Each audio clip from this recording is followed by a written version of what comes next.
오늘 본문을 가지고 근심이 될 때라는 제목으로 함께 하나님 말씀을 나누도록 하겠습니다. 우리가 인생을 살다 보면 근심되는 일들이 참 많이 있습니다. 당장 내일 일이 걱정이고 벌써 내년 일도 염려가 됩니다. 우리는 현재의 상황이 불안정할 때에 또 우리의 미래의 상황이 불투명할 때에 더 두려움을 느끼게 되지요. 더욱이 있던 것이 없어질 때에 내가 그토록 믿었던 것들이 사라질 때에 우리는 더욱 큰 근심을 하게 되더라는 거예요. 앞으로 어떻게 살아야 하나? 근심이 되는 것입니다.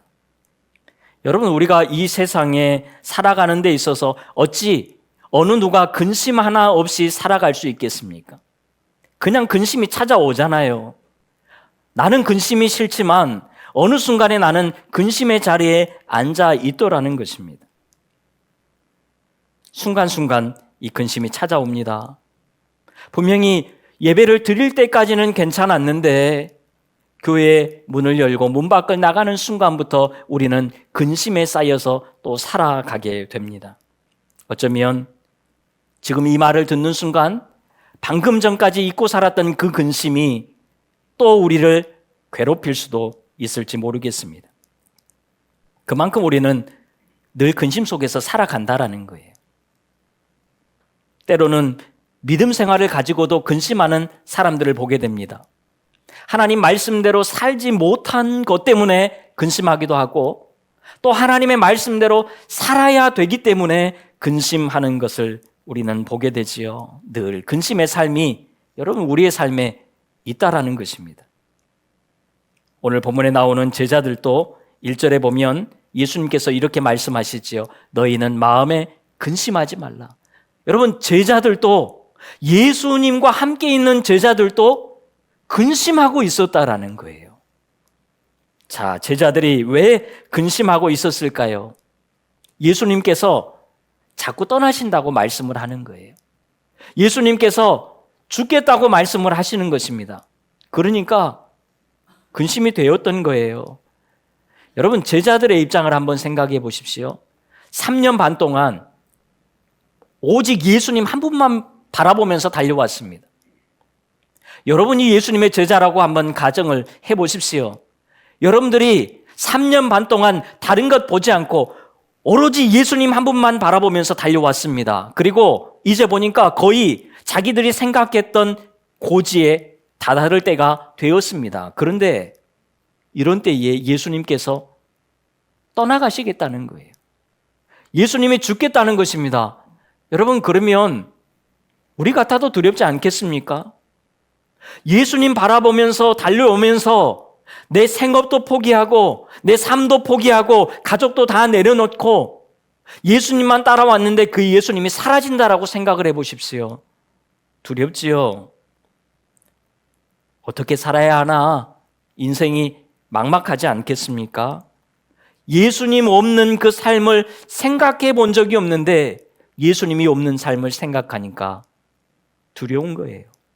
그래서 근심할 수밖에 없었던 것입니다. 바로 그때 예수님께서 이렇게 말씀하시지요. 우리 1절을 같이 읽습니다. 시작.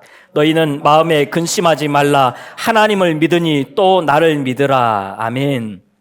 여러분, 우리가 근심하지 않을 수는 없습니다. 그냥 근심이 되는데 어떻게 합니까? 제가 아무리 근심하지 마십시오 해도 여러분 근심이 되는 거예요. 그래서 근심하는 것은 막을 수 없지만 근심이 될 때에 우리가 이겨나갈 수 있는 방법이 있더라는 거예요. 그것이 바로 믿음입니다.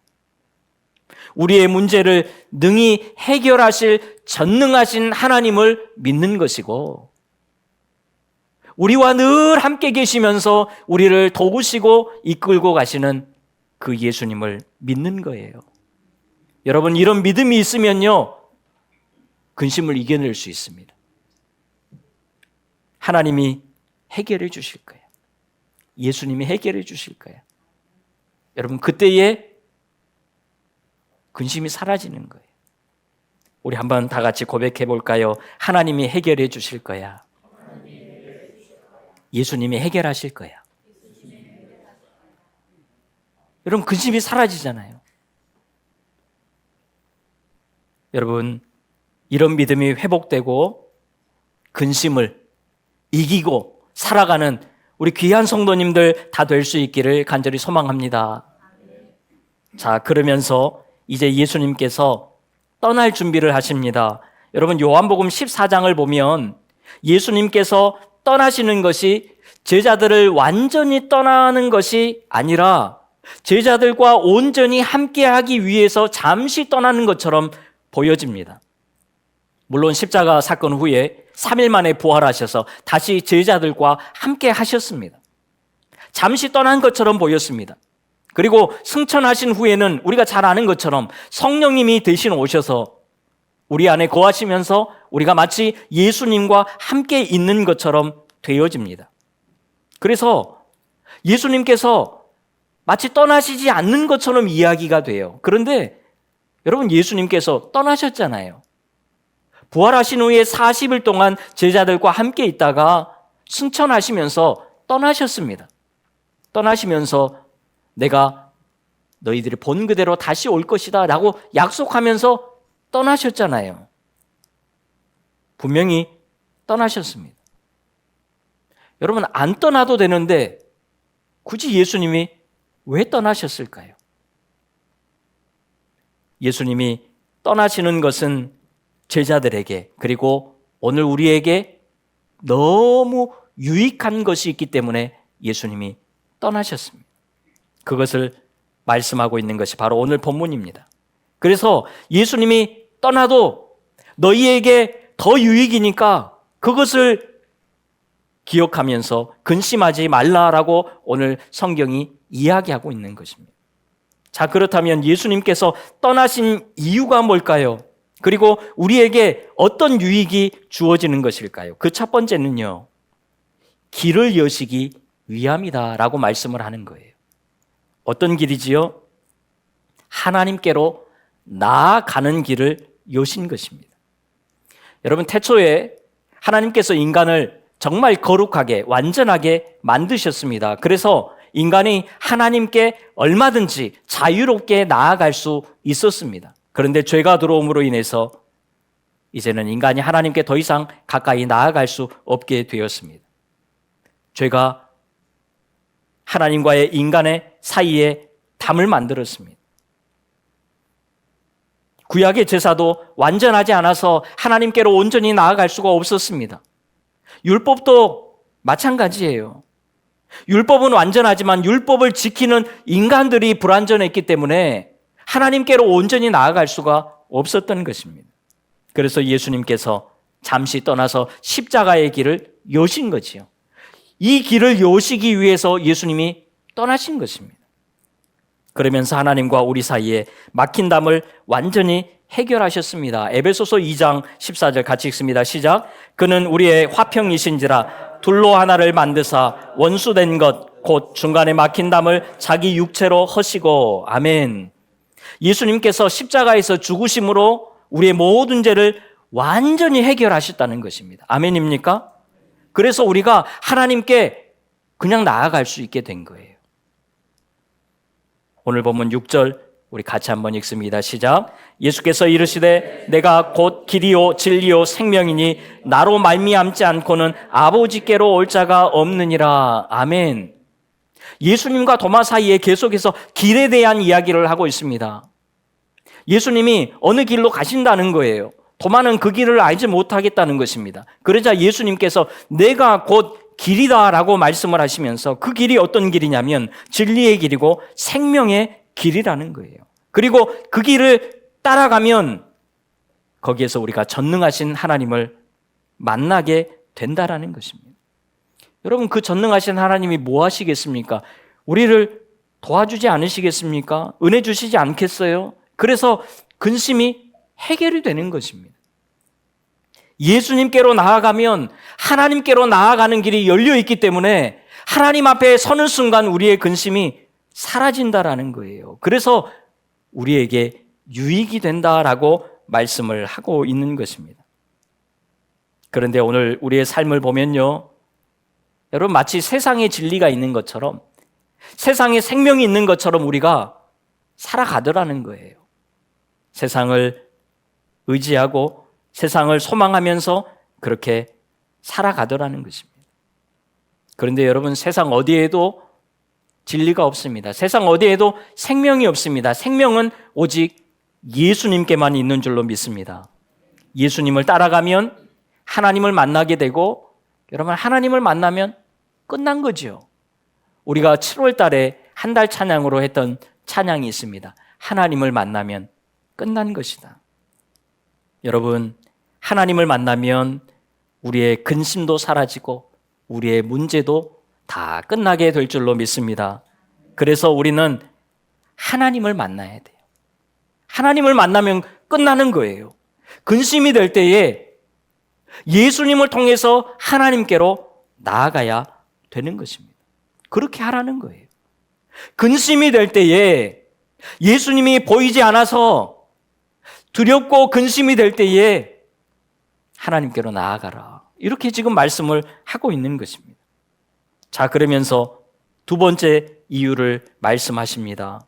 12절을 같이 한번 읽지요. 시작. 내가 진실로 진실로 너희에게 이르노니 나를 믿는 자는 내가 하는 일을 그도 할 것이요 큰 일도 하리니 이는 내가 아버지께로 감이라. 아멘.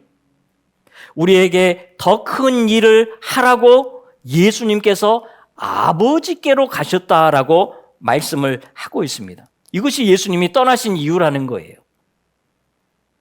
자, 그런데 우리가 어떻게 예수님보다 더 큰 일을 행할 수 있겠습니까? 예수님이 행하셨던 것도 우리는 사실 따라가기 어려운 상황인데 예수님보다 어떻게 더 큰 일을 행할 수 있을까요? 무슨 말씀일까요? 그러면 13절을 보십시오. 너희가 내 이름으로 무엇을 구하든지 내가 행하리니 이는 아버지로 하여금 아들로 말미암아 영광을 받으시게 하려 함이라 라고 말씀을 합니다. 여러분, 히브리서를 보면 예수님께서 하나님 보좌 우편에 앉아 계신다고 말씀을 하지요.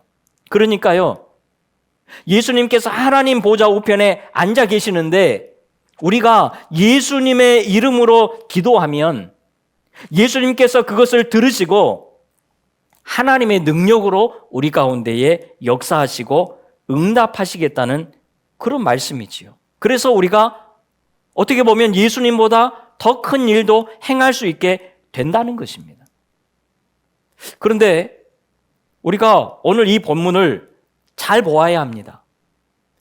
정말 우리가 무엇이든지 예수님의 이름으로 구하기만 하면 다 응답을 받는다는 그런 말씀일까요?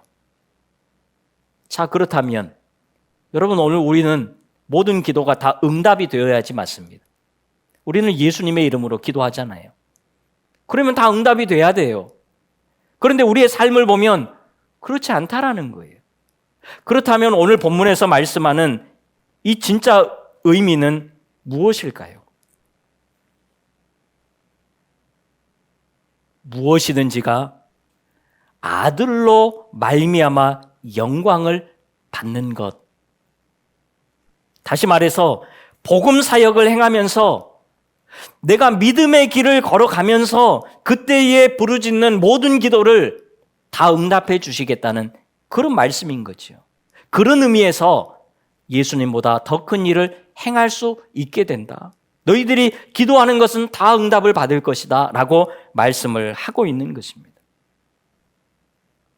여러분, 사실 예수님께서 이 땅을 떠나셔야지만 더 큰 일을 행하실 수가 있습니다.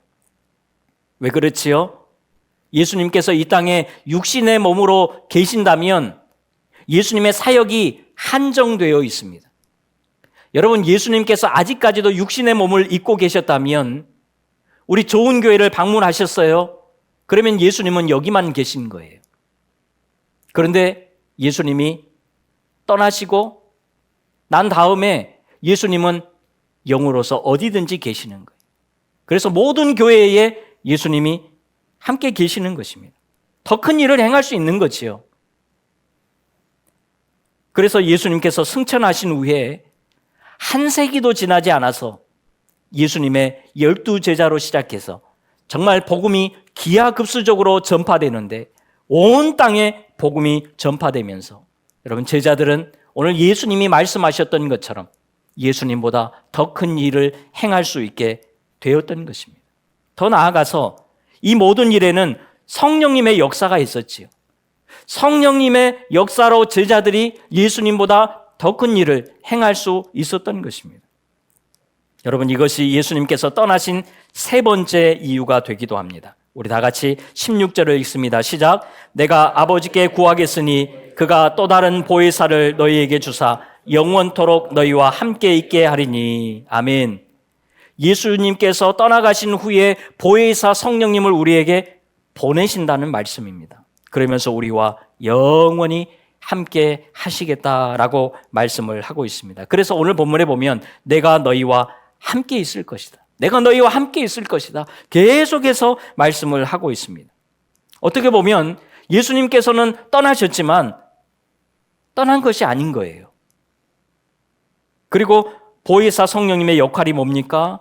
여러분 26절에 보면 보혜사 곧 아버지께서 내 이름으로 보내실 성령 그가 너희에게 모든 것을 가르치고 내가 너희에게 말한 모든 것을 생각나게 하리라 라고 말씀을 합니다. 여러분 보혜사, 중재자, 대연자라는 그런 뜻을 가지고 있지요. 그러니까요 성령님께서는 독자적으로 독특하게 사역하시는 것이 아니에요. 예수님께서 말씀하셨던 것을 생각나게 하시고 그것을 가르쳐 주시는 그 역할을 하시는 것입니다. 그러니까요 성령님이 우리 안에 거하시지만 그것이 곧 예수님과 함께하는 그런 삶이 되는 것입니다. 그래서 예수님께서 내가 떠나도 근심하지 말고 두려워하지 말라 이렇게 말씀을 하셨던 것입니다. 여러분 성령의 사람은 예수님이 오늘 나와 함께 계심을 확실히 믿는 사람이 아니요 믿게 되어 있습니다. 성령의 사람은 예수님이 나와 함께 계시구나 라는 것을 그냥 믿게 되어 있어요. 그래서 근심이 사라지는 거죠. 자, 그런데 오늘 우리는 어떻습니까? 늘 근심하잖아요. 우리도 분명히 예수님을 믿고 있고 우리도 성령의 사람인데 여러분 우리는 왜 늘 근심하면서 살아갈까요? 그것은 성령님이 없어서가 아니라 성령 충만하지 않기 때문에 그래요. 내가 성령님보다 앞서서 생각하고 판단하고 결정하고 행동하기 때문에 그렇습니다. 그래서 내가 내 근심을 내 스스로 가지고 살아가는 거예요. 성령의 사람은 근심하지 않아요. 그렇다면 내가 성령 충만한 사람인지 아닌지는 어떻게 알 수 있을까요? 그냥 우리의 모습이 거룩한 표정을 지으면 성령 충만한 그런 사람일까요? 방언으로 기도하고 그냥 막 큰 소리로 할렐루야 찬양하면 그것이 성령 충만합니까? 우리 15절 같이 한번 읽겠습니다. 시작. 너희가 나를 사랑하면 나의 계명을 지키리라. 아멘. 21절과 23절에서도 계속해서 말씀하잖아요. 나를 사랑하면 내 계명을 지킨다라고 말씀을 합니다. 그러니까요, 성령님이 나와 함께 계신다는 증거는 오늘 내가 하나님의 말씀대로 살아가고 있다라는 거예요. 그것이 곧 예수님을 사랑하는 것이고 하나님을 사랑하는 것이다 라고 말씀을 하고 있습니다. 여러분 오늘 우리는 하나님의 말씀을 잘 지키고 살아가고 있습니까? 물론 이것이 구원의 길은 아닙니다. 그러나 하나님의 말씀을 지키는 것이 예수님을 사랑하는 것이고 하나님을 사랑하는 것이기 때문에 우리는 하나님의 말씀을 잘 지키고 살아야 하는 것입니다. 그리고 하나님을 사랑하는 자를 하나님께서도 사랑하신다는 거예요. 여러분 사랑의 선순환이 이루어지는 것입니다. 하나님이 나를 사랑해 줄 때까지 기다렸다가 가야지. 여러분 이것은 선순환이 아니에요. 역순환입니다. 내가 예수님을 사랑하고 하나님을 사랑할 때에 우리 하나님도 또 우리를 더 사랑해 주시는 거예요. 이 선순환이 일어나니까요, 근심이 사라지는 거지요. 문제가 해결되는 것입니다. 우리에게 더 큰 유익이 되는 거예요. 더 나아가서 27절 이렇게 말씀합니다. 같이 읽습니다. 시작. 평안을 너희에게 끼치노니 곧 나의 평안을 너희에게 주노라. 내가 너희에게 주는 것은 세상이 주는 것과 같이 아니하니라. 너희는 마음에 근심하지도 말고 두려워하지도 말라. 아멘. 우리가 정말 성령 충만하다면 여러분, 우리에게 평안이 있다는 것입니다. 여러분, 이 평안은 오늘 말씀해 보니까 세상이 주는 평안과 다르다라고 말씀을 했죠. 여러분, 세상이 주는 평안은 어떤 평안입니까? 평안한 일이 있을 때의 평안한 것, 이거는 세상이 주는 평안이에요. 일이 다 잘 될 때의 평안한 것, 이거는 세상이 주는 평안입니다. 그런데 성령님이 주시는 평안은 다르다는 거예요. 뭐가 다를까요? 여전히 힘든데 평안한 거예요. 고통스러운데 평안한 거예요. 일이 잘 안 풀렸고 해결이 안 됐는데도, 더 복잡해졌는데도 평안한 거예요. 여러분, 정말 그럴 때가 있지 않습니까? 내 삶에는 문제투성인데 왠지 모르게 우리 안에 평안이 찾아올 때가 있더라는 거예요. 갑자기 평안해지는 거예요. 우리 안에 계신 성령님께서 역사하실 때에 그렇게 되는 것입니다. 오늘 이 시간 성령님께서 우리 모두에게 이런 평안 주시기를 간절히 소망합니다. 성령님의 평안이 우리의 생각을 적시고, 우리의 마음을 적시고, 우리의 영혼을 적시고, 우리의 삶을 적셔주시기를 간절히 소망합니다. 그래서 근심이 떠나가는 그런 은혜가 오늘 우리 모두에게 있기를 주님의 이름으로 축원합니다. 자, 그러면서 이제 예수님께서 마지막으로 더 힘이 되는 말씀을 하십니다. 29절에 보니까 이제 일이 일어나기 전에 너희에게 말한 것은 일이 일어날 때에 너희로 믿게 하려 함이라 라고 말씀을 합니다. 잠시 후에 내가 십자가 사건으로 떠나게 될 텐데 그때에 너희들이 이것을 기억해라 라고 말씀하시면서 30절 31절에 말씀하는데, 우리 화면을 보고 읽겠습니다. 시작. 이 세상에 임금이 오겠음이라. 그러나 그는 내게 관계할 것이 없으니 오직 내가 아버지를 사랑하는 것과 아버지께서 명하신 대로 행하는 것을 세상이 알게 하려 함이로라. 아멘. 잠시 후에 사람들이 세상의 권력을 가지고 예수님을 잡아가고 십자가에 못 박겠지만 그것은 내가 힘이 없어서 그런 것이 아니라는 거예요.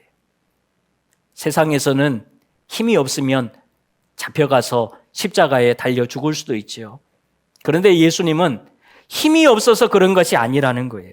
하나님을 사랑하고 그 명령에 순종한 결과가 이렇다라는 것입니다. 그러니까 예수님의 그 십자가 사건을 너희들이 바라보고 경험하게 되더라도 근심하지 말고 두려워하지 말라는 거예요.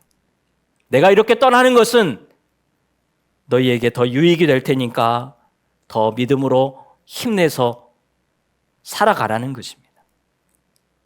여러분, 세상 사람들도 이렇게 노래하잖아요. 근심을 털어놓고 다 함께 차차차. 그럽니다. 그런데 오늘 믿음의 사람들인 우리들이 세상 근심 다 가지고 살아가면 그것이 맞겠습니까? 근심이 되지요? 안 될 수 없습니다. 지금까지 괜찮았는데 문 여는 순간 근심이 또 찾아온다니까요. 근심이 될 때에 더욱 하나님께로 나아가는 우리 모두가 될 수 있기를 바랍니다. 근심이 될 때에 예수님의 이름으로 기도할 수 있기를 바라요. 근심될 때에 성령님을 더욱 따라가며 살아갈 수 있기를 바랍니다. 그래서 근심을 다 털어내고 살아가는, 아니요, 근심을 기쁨으로 바꾸고 살아가는 우리 모두가 다 될 수 있기를 주님의 이름으로 축원합니다. 하나님께 나아가면 하나님이 그렇게 해주실 거예요. 내가 하면 안 돼요. 하나님께 나아가면 하나님이 근심을 기쁨으로 바꾸어 주십니다. 한 주간 우리의 삶 속에서 이런 하나님이 주시는 놀라운 은혜와 평안을 누리는 복된 우리 성도님들 다 될 수 있기를 주님의 이름으로 축원합니다. 기도하겠습니다. 하나님, 왜 우리의 마음에 근심이 이렇게 되는지요? 분명히 하나님 앞에 다 고백하고 내려놓았다고 하면서도 오늘 우리는 또 근심을 하면서 살아갑니다.